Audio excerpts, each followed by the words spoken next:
my name's John Kear. I've been asked to select my all-time 13 of the players that I've coached, and I've been coaching a long time. The players range from when I worked as an assistant coach with Great Britain over on the tour in '92, right the way through to more recent times, shall we say. And the players I've tried to select a team that can play long minutes and that's very relevant to today, and that sort of starts with the fullback. And I've selected Jonathan Davis there, which one might show how long I've been involved coaching, but two, it reflects the quality of the man, because there were many other candidates for that spot. But I just feel that Jonathan would be ideal in a modern context because he had a passing game, he was very elusive and a very smart player indeed. So at number one at fullback would be Jonathan Davis.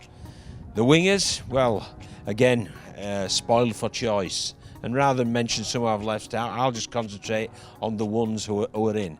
And on the right wing, it would have to be Jason Robinson, who I was fortunate enough to coach when he was playing for Great Britain Academy, as well as in the full international setup. And I think everybody knows what Jason could do. He was will of the wisp, you know, and whenever he caught the ball and returned it, there was always a danger of a break. Very compact defensively as well, and he was just a threat whether he ran from dummy half or was finishing tries. So he'd be on one side. Then on the other side, I think we've got some quick players at Wakefield at the minute in Ben Jones-Bishop, Tom Johnson, but I still think this guy could outrun everybody who I've seen on a rugby league pitch. That's Martin Afire.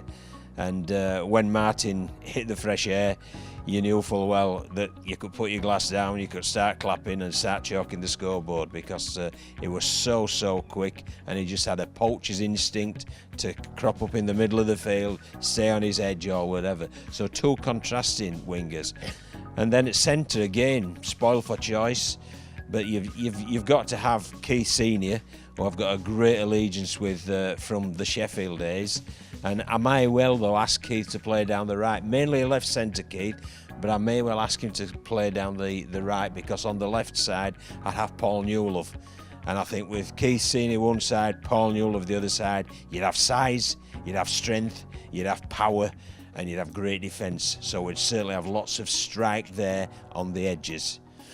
Coming through to the halfbacks, and although it pained me a little to do this, I've gone for two overseas players, and one is Adrian Lamb, who I was fortunate enough to coach when I was at Wigan, and Adrian was a great kicking game, great organiser, again with an eye for a gap. But I put him alongside Jason Smith, the Australian international who was over at Hull. And Jason, everybody would say, well, he's too slow to play halfback. Well, he ought to have told him that, because he used to slow everybody else down to his pace, then inject a bit of tempo in, pull people out of the defensive line, and he'd got such a subtle pass as well that he could send people through. And with both those halfbacks, you'd have two great kickers as well. So I'd be quite happy with my 1 to 7. Then you come to the forwards, and me being a little, and I like big forwards, and I like big tough forwards. And at 8 and 10, I'd go with Adrian Morley as one prop, and I'd go with Jamie Peacock as the other.